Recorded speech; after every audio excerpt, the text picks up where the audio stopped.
ఆ బజ్ని చెడగొట్టుకుంది. అంటే ఇలాంటి తిరుగుబాటు తక్కువ టైంలో ఇలాంటి తిరుగుబాటు, అది కూడా 37 మంది, దాదాపు 30 మంది తిరుగుబాటు ఏం రాజకీయ పార్టీలకి ఏం పాఠం నేర్పింది అని అనుకోవాలి? అవకాశవాదం అనేది ఎప్పుడైనా సరే, ఇప్పుడు ఏంటి, విజయ్కి తక్కువ బలం ఉంది, అవసరం ఉంది. కమ్యూనిస్టులు ఎట్లా గేమ్ ఆడారు మొన్న, కాంగ్రెస్ ఎట్లా గేమ్ ఆడింది, ఎవరికాళ్ళు వెంటనే డిఎంకే నుంచి పరిగెత్తుకు రాలేదు. అవకాశవాద రాజకీయం కదా అది, వీళ్ళది అవకాశవాద రాజకీయమే.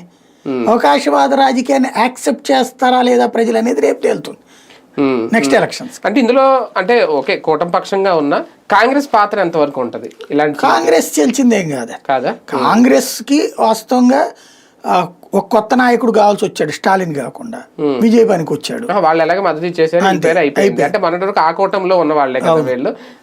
కాంగ్రెస్ పార్టీ ఉన్న తెరవనుకోండి అంత సీన్ అది ఉంటే గనక వీళ్ళు అట్లా చేయరు కదా, చీల్ చేసామని మేము జాయిన్ అయిపోతున్నామని చెప్తారు, విలీనం అవుతున్నాం అనేది. అది కాంగ్రెస్ లో విలీనం అవుతారు. అప్పుడు ఇతనికి ఎందుకు విలీనం అవుతారు?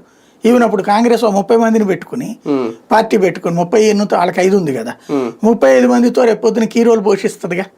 అట్లా వీళ్ళు కాంగ్రెస్ లో విలీనం అవ్వట్లేదుగా. కాంగ్రెస్ ప్రేక్షక పాత్ర. షణ్ముగం వేలుమని వర్గం ఓన్లీ పళనిస్వామి మీద వ్యతిరేకతోట, లేదంటే వీళ్ళ స్వప్రయోజనాల కోసమా ఈ స్థాయి తిరిగి? వాళ్ళ భవిష్యత్తు కోసం. ఇక్కడ పళనిస్వామి నుంచి తాము ఇప్పటికే నాయకులుగా ఎదగలేము.